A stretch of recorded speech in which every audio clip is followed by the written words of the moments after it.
Petit résumé du cours du Rav Ginsburg de ce vendredi matin, la Parashat Trouma. Ce cours est enregistré depuis le Bet Rabat de Belize, ce qui explique le décalage horaire. Lechaim, Chodesh Tov Mevorach, nous rentrons dans le mois de Hadar, un mois qui est béni où le Mazal il est fort, et que on sait que dans ces 2 jours du mois ces 2 jours de Rosh Chodesh, alors tout ce qui va se passer dans le mois est compris dans ces 2 jours. Et donc aujourd'hui on est le premier jour de Rosh Chodesh Hadar, qui est en fait le dernier jour du mois de Shvat. Et on connaît le din de la Torah qui écrit que quand rentre le mois d'Hadar, on doit augmenter dans la Simcha.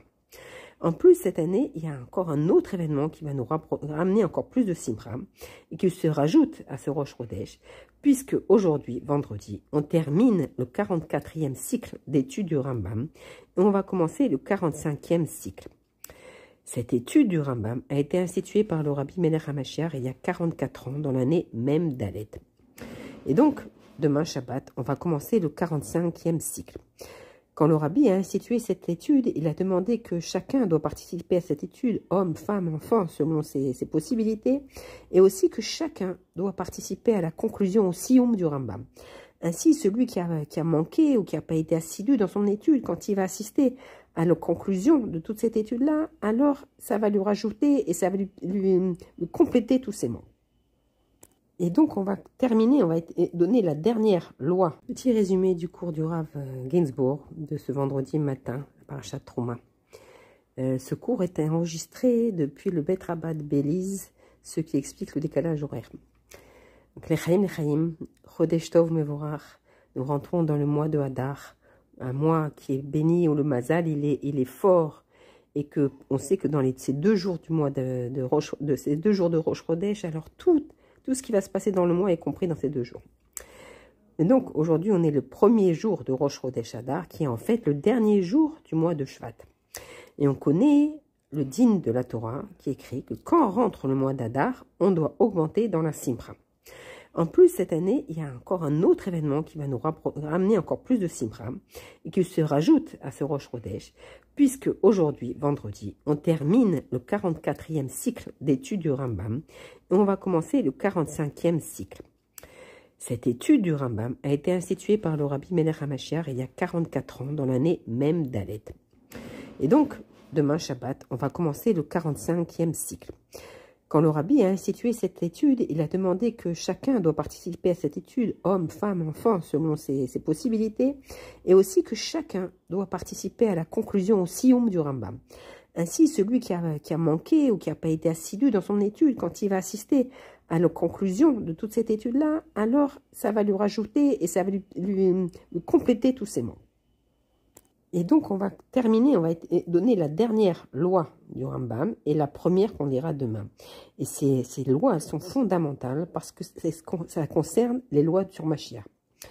Comme c'est écrit, et dans ces temps-là, il n'y aura plus de famine, de compétition, de jalousie, car en fait, on ne pourra plus jalouser personne, on n'aura plus envie des autres, on ne pourra pas envier les autres. Pourquoi? Parce que tous les délices seront comme la poussière de la terre. Ça sera le shefa absolu, qu'on n'a même plus besoin de chercher tous ces délices. De la même manière qu'on ne va pas envier les grains de sable qui se trouvent chez notre voisin, parce que le sable, il est infini. Et on sait que l'occupation de tout le monde sera de connaître Hachem. Et le résultat sera que tous, on sera des rachamim gdolim, grâce à l'étude de la Torah. Et donc on saura, on comprendra, on intériorisera des choses très très profondes. Et le monde sera occupé à connaître Akadosh Baruch Hu. Et le peuple juif, encore plus, le peuple juif, il va s'identifier avec cette chorma d'Akadosh Baruch Hu, avec le da'at d'Akadosh Baruch Hu. Je traduis, je cite pas les mots exacts de la halakha, chacun pourra aller le retrouver dans le Rambam. Et donc c'est pour cela que le Rabbi nous demande d'étudier les sujets de Géoula ou Mashiach. Et il nous dit que c'est le chemin le plus direct pour vivre la Géoula. Plus on va comprendre et s'efforcer d'intérioriser toutes les lois et tout ce qui va se passer dans la Géoula et tout le processus de la Géoula, plus on va comprendre, ça va nous ouvrir les yeux et ça va nous permettre de vivre profondément cette Géoula. Et en premier lieu, c'est d'étudier les lois du Rambam, comme le Rabbi l'a demandé. Et donc, ces lois se trouvent à la fin de tout le Yad HaChazaka, qui est le chapitre 11 et 12. On étudiera la première loi, qui est l'Halacha Yesodot à Torah. Il ouvre la première Halacha sur Yesod à Yesodot Ve'amud. C'est-à-dire que la base de tout, c'est de comprendre que c'est Hachem l'existant. Et qu'on a cette mitzvah de connaître Hachem. Savoir qu'il est l'existant et qu'il n'y a rien en dehors de lui. Et que donc, il est la source de tout ce qui peut se trouver dans le monde. Et qu'il n'y a pas possibilité d'une existence parallèle. C'est que Akadosh Baruch Hu. Si quelque chose existe, c'est parce qu'Akadosh Baruch Hu lui donne la possibilité d'exister. Et donc Akadosh Baruch Hu, il est le tout, il est l'existant absolu. Et toutes les créatures, elles ont besoin d'Akadosh Baruch Hu. Et lui n'a aucun besoin. L'homme a besoin de manger, dormir, il a des besoins. Et un homme, surtout, ce qu'il ne supporte pas, c'est la solitude. La solitude, c'est ce qui va enlever toute motivation à une personne. Quand quelqu'un qui est seul, il n'a pas envie de se lever le matin, il a besoin de donner, il a besoin d'échanger. Et quand il est seul, alors il est détruit. Il a pas pour transmettre, pour discuter, comme communication. Et à Kadosh Baruch Hu, on comprend que le monde ne lui rajoute rien et ne lui enlève rien. Akadosh Baruch Hu, il veut un monde, pas parce qu'il a un besoin, parce qu'il est seul et qu'il veut un besoin, mais Akadosh Baruch Hu, il veut un monde pour y résider. Et c'est aussi tout le sujet de notre parashat Trouma. Mais c'est pas un besoin, c'est comme ça, il a décidé. Akadosh Baruch Hu n'a aucun besoin, mais il a décidé qu'il veut un monde pour y résider dedans. Et Rambam, c'est le seul depuis Moshe Rabbeinu qui a écrit toute la Torah orale dans Yad HaChazaka, puis a partagé toutes ces lois en 83 sujets. D'ailleurs, on peut voir une allusion, que 83, c'est la guématria de Machala, la maladie. Et donc, la Torah, c'est écrit qu'elle soigne tout le corps, parce que la Torah, c'est comme un corps, et que chaque étude de la Torah, elle peut soigner un endroit du corps. Donc, quand on étudie toute la Torah, on va soigner le corps. Alors, quand on étudie le Chumash, qui est la Torah écrite, et qu'en plus, après, on va étudier le Rambam, comme le Rabbi nous l'enseigne. Alors, en fait, on étudie toute la Torah. Et donc, ce qui permet d'apporter la réfoua au monde. Et c'est pour ça que cette étude est fondamentale. Et il faut vraiment encourager chaque personne, homme, femme, enfant, à participer à cette étude. C'est tellement facile d'étudier ça. Vous l'avez même dans le Dvar Malchut en français. Et vraiment, c'est accessible à tout le monde. On sait que le cycle d'études du Rambam se poursuit pas, c'est pas un an complet, c'est un peu moins qu'un an. Ce qui fait que chaque année, la date du Sioum, elle est un peu plus tôt que l'année d'avant. Et on peut constater quelque chose d'extraordinaire. C'est Dafka. À chaque fois qu'on fait le Sioum du Rambam, on peut trouver dans la paracha, dans le Dvar Malchut du Rabbi, un lien avec ce Sioum. On sait que les sichot du Dvar Malchut, des années 91 et 92, le Rabbi fait vraiment tout le focus, il est sur les sujets de Mashiach et de Géoula. Et donc, on voit dans le Dvar Malchut de la parashat Trouma, on voit à quel point c'est lié avec le Rambam. Et ça, c'est vraiment un fait extraordinaire. On voit que le Rabbi cite plusieurs fois des halachot du Rambam, et même c'est basé sur 7 sujets du Rambam. Et Dafka, le Rabbi va rapporter le Rambam, et dans une note qui est le numéroté 83, pour faire une allusion directement au Rambam, puisqu'on a dit qu'il y a 83 sujets des halachot. Et donc, il y a la loi qui détermine qui est juif. Quand on dit qui est juif, c'est celui qui naît d'une mère juive ou qui se convertit d'après la halakha. Mais en fait, on doit savoir, c'est quoi un juif? Ok, on comprend d'après la halakha qui est juif. Mais c'est quoi un juif? Quelle est la signification d'être juif? Qu'est-ce que ça nous demande? Et justement, c'est ça tout l'enseignement de cette sira. Quand on va étudier cette sira, on va comprendre c'est quoi un juif, qu'est-ce qu'il lui est demandé. Et quand on comprend, alors ça va nous changer toute notre vision du monde. Et en fait, dans cette sira, il y a 3 chidushim essentiels. Le premier, le Rabbi nous donne un conseil, et plus qu'un conseil, pour réussir dans la vie, pour avoir une grande aslacha dans la vie. Le deuxième, le Rabbi nous enseigne que chacun doit s'efforcer d'être riche. Et ça, c'est un grand chidouche, parce que dans toutes les autres générations, on fuyait la richesse, parce qu'on savait que la richesse, elle détournait d'Akadosh Baruch Hu. Mais dans notre génération, qui est la dernière génération de la Galoute et la première de la Géoula, et d'ailleurs, on s'identifie à la génération qui est sortie d'Égypte, et comme c'est écrit là-bas, que le juif le plus pauvre est sorti avec pas moins que 90 gros ânes chargés de tout, or, argent, cuivre, des tissus, ils étaient extrêmement riches. Donc le deuxième chidouche, c'est qu'on doit s'efforcer d'être riche. Le troisième chidouche que le Rabbi nous enseigne, il nous a dit qu'on a déjà donné l'enseignement de construire le 3e Beth Amikdash. Et pourtant, on voit que si on étudie chaque semaine le Dvar Malchut, on peut voir dans la paracha de la semaine dernière, Mishpatim, en Oudbet, le rabbi parle d'une manière très émouvante sur le sujet de la Géoula, et qu'il cite même qu'il y a un psakdim des Rachamim, que Mashiach se trouve ici. Et le rabbi après continue à parler, et parle à Kadosh Baruch Hu en direct. Et il crie à Kadosh Baruch Hu, Admata, jusqu'à quand on va devoir traîner dans cette galoute? Combien on peut attendre Mashiach? Mashiach, il est là. Et la seule chose qui nous manque, c'est l'ordre de construire du 3e Beth Amikdash. Et on voit, ça c'était dans la paracha Mishpatim, dans notre paracha de cette semaine, dans la paracha Trouma, le rabbi annonce que l'on a déjà reçu l'ordre de construire le Beth Amikdash.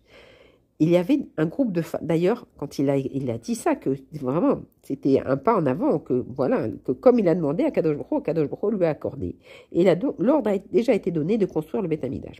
Et il y avait à ce moment-là, au 770, un groupe de femmes qui venaient du Canada. Et quand elles ont entendu que l'ordre est donné de construire le Beth Amikdash, elles ont vite rassemblé tous les bijoux qu'elles avaient sur elles, elles ont mis dans un beau coffret et l'ont offert au rabbi.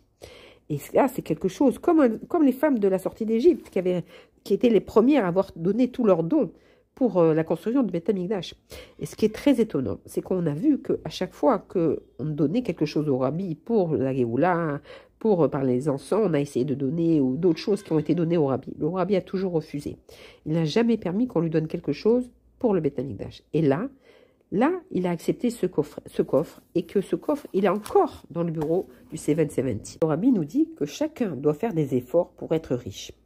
Et Davka, le rabbi cite le Rambam pour s'appuyer sur son enseignement. Chaque juif doit tout faire pour être riche. Et que la richesse, elle va commencer par le da'at, par la connaissance. Être riche dans son essence. Celui qui est riche n'est pas riche be'etzem.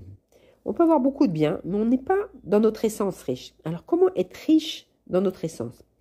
C'est pas parce qu'il a beaucoup d'argent qu'il va être riche, mais parce qu'il est riche, alors il va avoir beaucoup d'argent. Et on va expliquer. Être riche dans son essence, et pourtant, à cet instant précis, je n'ai pas d'argent. Alors, comment c'est possible? Et donc, le rabbi va nous expliquer qu'en fait, c'est un travail. Puisque chaque juif doit être riche, spirituel et matériellement, alors il faut tout faire pour arriver à ce niveau-là.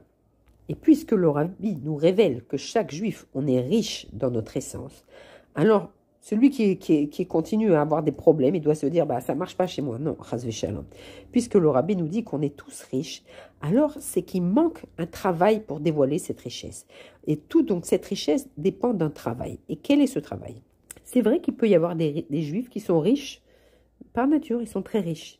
Mais il y a d'autres personnes qui sont riches dans leur essence, mais que cette richesse, elle va se dévoiler grâce à un travail qu'ils vont faire. Et c'est quoi ce travail? C'est justement révéler des forces de transformer l'obscurité en lumière.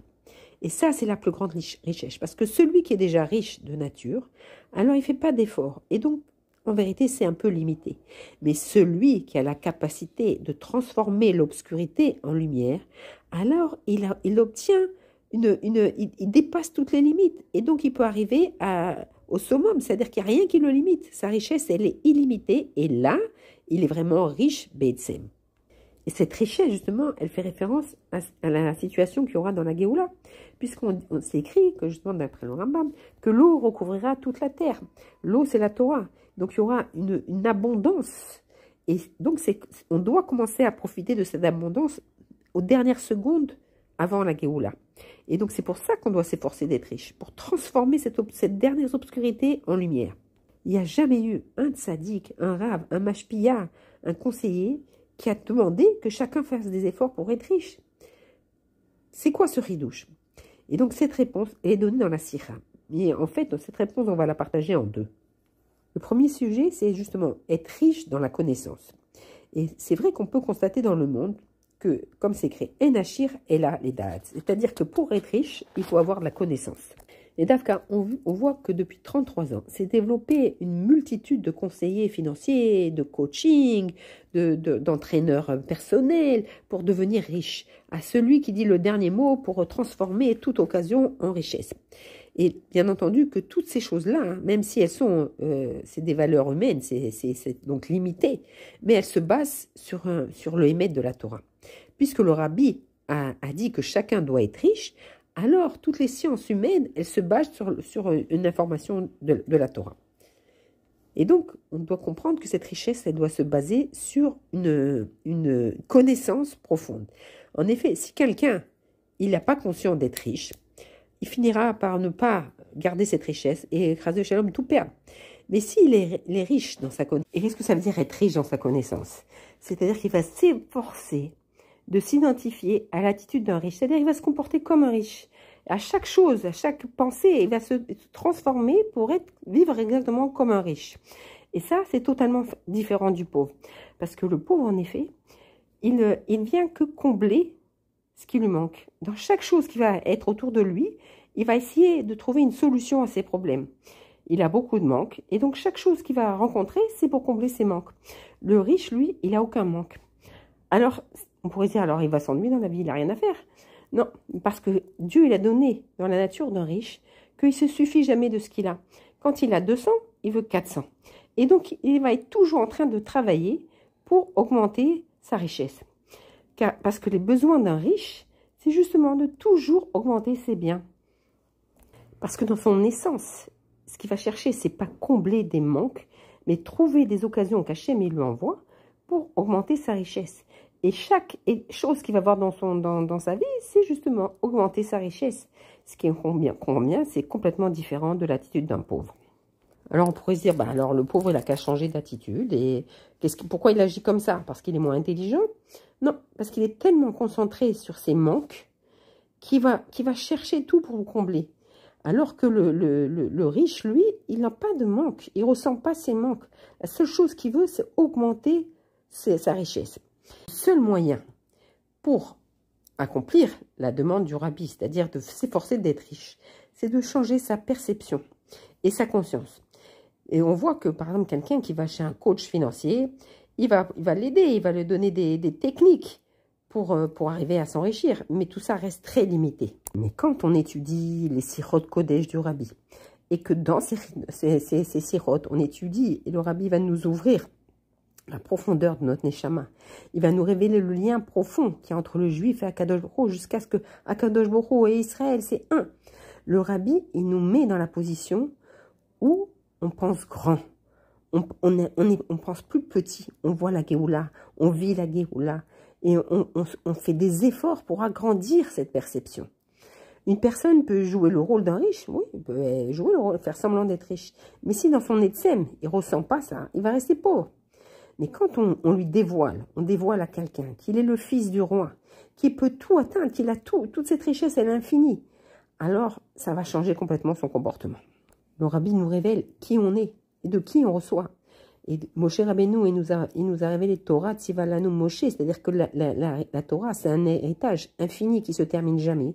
Et donc, on est arrivé à ce point où l'héritage de notre Torah, la Torah, c'est la richesse, c'est la base du monde.